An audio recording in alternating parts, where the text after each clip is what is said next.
Assalamualaikum warahmatullahi wabarakatuh. Di sini saya akan menjelaskan mengenai fungsi hadis terhadap Al-Quran. Ini adalah materi bab keempat dalam pembelajaran Al-Quran hadis semester genap di kelas 10. Nah, apa aja sih yang akan kita bahas dalam video kali ini? Nah, ini adalah table of contents atau kayak daftar isi gitu kalau misalnya di makalah. Nah, fungsi hadis terhadap Al-Quran itu ada 3. Yang pertama, bayan at-tafsir, yang kedua, bayan at-takrir, dan yang ketiga, bayan at-tashri'. Apa sih maksudnya? Oke, kita langsung aja membahas yang pertama, yaitu bayan at-tafsir. Di dalam Al-Quran itu terdapat ayat-ayat yang masih global atau mujmal sehingga perlu dijelaskan secara rinci atau tafsil, dan ada yang masih umum sehingga perlu dikhususkan atau namanya takhsis. Misalnya perintah mengerjakan sholat, zakat, dan juga haji. Jadi intinya bayan at-tafsir itu adalah menjelaskan yang dalam Al-Quran itu masih umum kayak gitu. Nah, ini contohnya. Dalam Al-Quran ada ayat Quran Surah Al-Baqarah ayat 43 yang bunyinya Bismillahirrahmanirrahim wa aqimus sholata wa atuz zakata warka'u ma'ar raki'in, yang artinya, dan dirikanlah sholat, tunaikanlah zakat, dan rukuklah beserta orang-orang yang rukuk. Di sini ada kata-kata untuk perintah sholat. Nah, sholat itu kayak gimana? Bacaannya seperti apa? Bentuknya apa namanya, aktivitasnya tuh seperti apa, itu belum dijelaskan dalam Al-Quran. Oleh karena itu hadis di sini berfungsi sebagai bayan at-tafsir, yaitu menjelaskan. Di sini ada hadis shollu kama ra'aitumuni usolli, yang artinya sholatlah sebagaimana kalian melihatku sholat, hadis riwayat Bukhari. Jadi gimana gerakannya sholatnya Nabi itu diperhatikan, bacaannya Nabi itu seperti apa ketika sholat, itu yang menjadi penjelasan dalam ayat Al-Quran, ayat Quran Surah Al-Baqarah ayat 43. Itu penjelasan dari bayan at-tafsir. Kemudian kita masuk ke materi yang kedua, yaitu bayan at-takrir. Dalam hal ini, Al-Quran maupun hadis menjadi sumber hukum yang setara dalam menjelaskannya.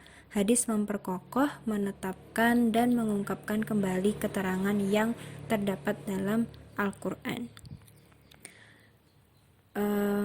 Di sini ada contohnya dalam Quran Surah Al-Baqarah ayat 43. Saya mengambil ayat yang sama yang bunyinya Bismillahirrahmanirrahim wa aqimus sholata wa atuz zakata warka'u ma'ar raki'in, yang artinya, dan dirikanlah sholat, tunaikanlah zakat, dan rukuklah beserta orang-orang yang rukuk.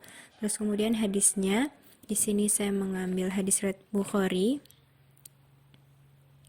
yang bunyinya Buniyal Islamu ala khamsin, syahadati alla ilaha illallah wa anna Muhammadur Rasulullah wa iqamis salati wa ita'iz zakati wal haji wa shawmi ramadhana, yang artinya Islam dibangun atas 5 hal, antara lain mengucapkan 2 kalimat syahadat, mendirikan salat, menunaikan zakat, berhaji, dan menunaikan puasa Ramadan. Nah, di sini hadisnya tidak menjelaskan sholat itu yang bagaimana, zakat itu yang bagaimana, tapi hadis itu memperkokoh atau menetapkan, atau bisa juga kita sebut mengungkapkan kembali keterangan yang terdapat dalam Al-Quran sehingga lebih kuat gitu apa yang isi dari Al-Quran yang diperkuat oleh hadis itu. Kemudian fungsi yang ketiga ada bayan at-tashri'. Bayan at-tashri'. Dalam hal ini, hadis berfungsi menetapkan hukum sendiri karena masalahnya memang secara eksplisit belum disebutkan dalam Al-Quran. Berbeda dengan bayan at-takrir yang sama, pembahasannya sama, hanya untuk memperkokoh atau memperkuat apa yang diperintahkan dalam ayat Al-Quran. Bayan at-tashri' ini menetapkan hukum-hukum yang belum ada dalam Al-Quran. Contohnya yaitu hadis yang mengharamkan binatang-binatang yang bertaring dan larangan mengawini seorang wanita sepersusuan karena dianggap mahram senasab atau keturunan. Jadi binatang-binatang yang bertaring itu gak dilarang dalam Al-Quran. Tidak ada ayat yang melarang memakan binatang bertaring, dan juga gak ada ayat Al-Quran yang melarang untuk orang menikahi saudara sepersusuannya. Tapi kemudian ada hadis yang mengatakan demikian. Jadi hadis itu menetapkan hukum yang belum ada dalam Al-Quran. Itu adalah 3 fungsi hadis terhadap Al-Quran. Dan mungkin ini saja bisa saya sampaikan dalam video pembelajaran kali ini. Sekian, wassalamualaikum warahmatullahi wabarakatuh.